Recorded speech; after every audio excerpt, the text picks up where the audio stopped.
قارون د چې کوم دی په ژبه باندې په خوله خو د په موسی علیه السلام باندې ایمان راوړی و، خو په زړه نه چې کوم دی د ایمان نه قبول کړی. داسې کس چې هغه د زړه نه کافر وي او په ژبه باندې ځان ته مسلمان وي او د اسلام چې کوم احکام دي د هغې اقرار کوي، داسې کس ته منافق ویلی کېږي. نو دا منافق و قارون نوم یو د حضرت موسی علیه السلام په قوم کې راتللو. دله الله رب العزت ډېر مال حال ورکړی و، ډېر دولت او ډېر صاحب ثروت سړی و. 300 غلامان به دنه مخکې روان وو چې کله به دی یو ځای ته تللو، او دومره مال او دولت یو هغه وخت کې وجود کې د بینکونو دا نظام نه و، نه بینکونه وو، نه داسې نه دا مال او دولت دا سره زر او سپین زر دا به خلکو خزانو کې جمع کول، کورونو کې لکه هر چا به ځان له د قارون خپل ځان له یو بینک او د هغې دا دومره زیات بینکونه او دومره غټې خزانې وې چې د دې مال دولت چې کوم هغه تالي وي او د هغې هغه کنجانې او چابیانې به ده ګرځولې، د هغې سره به ده پوره یوه قافله روانه وه د اوښانو. په هغه اوښانو به د ده د خزانو چې کوم هغه کنجانې دي هغه به پرې بار وي، لکه د انسان د وړلو نه وي، د انسان د بس نه بار خبره وه. نو دته موسی علیه السلام وفرمایل چې په تا باندې الله رب العزت احسان کړی دی، لہذا ته په دې خپل مال کې زکات ورکړه. ولې چې په تا باندې زکات فرض دی. ستا په دې مال کې د هغه بېدسه او بېکسه کسان مسلمانان چې د هغې وس بس نشته، غریبانان، فقرا او مساکین دي، د هغې حصه ده پکې الله پکې تا باندې مقرر کړې ده. لہذا تا خپل مال نه چې کوم دی د زکات کومه حصه ده هغه ادا. د ډېر ټال مټول خلکو ویې غوښتل چې دا خبره واړو راواړو، خو چونکې حضرت موسی علیه السلام دا د وخت پیغمبر، نو ده بار بار اصرار نه بعد د حضرت موسی علیه السلام دپاره یوه منصوبه جوړه کړه، یو سازش یې جوړ کړو چې په دې طریقه باندې زه د موسی نه ځان خلاص کړم. او هغه سازش یې دا وکړو چې حضرت موسی علیه السلام ته وویل چې زه غواړم چې په خپله حجره کې یو پروګرام او جلسه کېدم، یو جلسه کېدم او دا خلک بني اسرائیل دا راجمع کړمه، ټول دې له یو دعوت وکړمه، نو په دې باندې به دا ټول راجمع شي، تاسو به راشئ دې ته به د دین د تبلیغ خبرې وکړئ، د الله احکامات به ورته بیان کړئ، او دارنګې د دې شریعت چې کوم تعلیمات دي هغه به ورته وښایي. حضرت موسی علیه السلام ډېر خوشحاله شو چې دا خو ډېره ښه خبره ده چې ته یو داسې موقع پیدا کړې چې دا خلک او قوم بني اسرائیل دا راجمع شي او زه ورته د الله خبره وکړم او د الله دین ورته بیان کړم. نو قارون چې کوم دی هغه دا خلک راجمع کړل او حضرت موسی علیه السلام ته یې دعوت ورکړو چې ته دې ته د دین خبرې وکړه.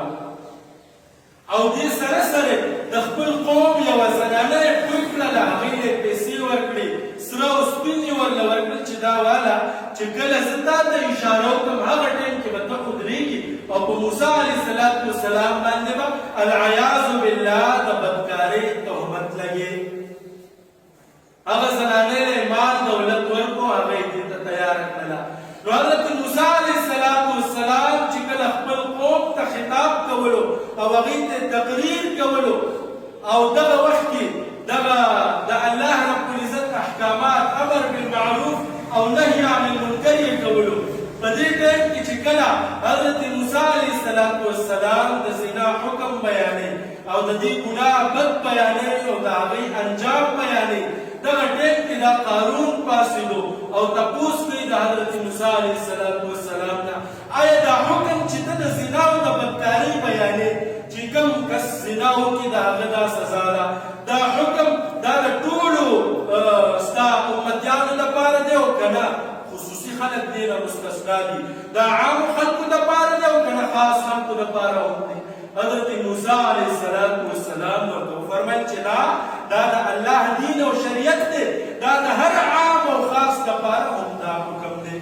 دې ټایم کې د هغه زنانه ته اشاره وکړله چې ته ودرېږه او څنګه چې ما ته پوه کړې هغه دعوه وکړه. دا زنانه ودرېدله او دې دعوه وکړله چې ته خلکو ته د الله دین بیانې، باوجود د دې نه چې ستا ما سره ناجایز تعلقات دي، تا ما سره بدکاري کړې ده.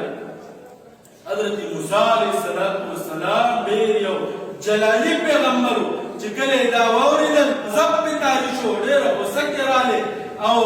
دغه زنانه نه تپوس کوي چې زه تا له قسم درکوم د الله هغه ذات چې تا له حصا درکړې ده ستا ژوند چې د چا لاس کې دی تا له مرګ کوم ذات راولي د هغه ذات زه تا له قسم درکوم ته ماته آیا دا خبره دا دعوه چې کومه ته کېدې کې ته رښتوني آیا دا خبره رښتیا کې چې کله قسم ورکړو هغه ویرېدله په زړه باندې د الله د طرف نه هغه روب دهشت تاري شو او ویې ویل چې نه زه د خپلې خبرې نه واپس کېږم ما له خو دې قارون دا پیسې راکړي دي دا 2 تیلې دا ما له دې قارون راکړي دي د دې دپاره چې زه ستا باندې الزام ولګوم او تا باندې د بدکارۍ تهمت ولګوم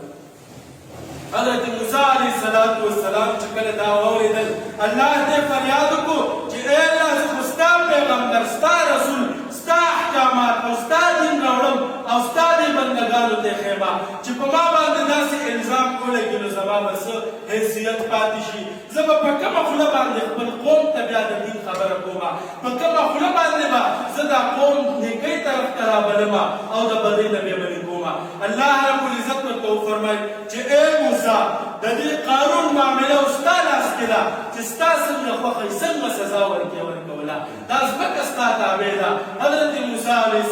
السلام دغه ټیم کې ځمکې ته حکم وکړو چې ای ځمکې دا قارون ونیسه سره د خپل محله او سره د خپلو خزانو سره د هغه د خزانو د کنجو دی په سر باندې بار کوری کاږه دغه ټیم کې قارون چې کوم دی هغه توبه وباسي او د حضرت موسی علیه السلام نه معافي غواړي چې ای موسی باندې غلطي وشوه ما معاف کړه او موسی علیه السلام بیا ځمکې ته حکم کوي نور یې راکاږه او تر دې پورې چې هغه په ځمکه کې پناه شو او پیغمبر علیه السلام فرمایي چې تر قیامته پورې به چې کوم دی دا په ځمکه کې داسې چورلي نو هغه کس چې هغه د زکات نه انکار وکړو او بیا د الله د رسول خلاف چې کوم دی سازش وکړو الله یې انجام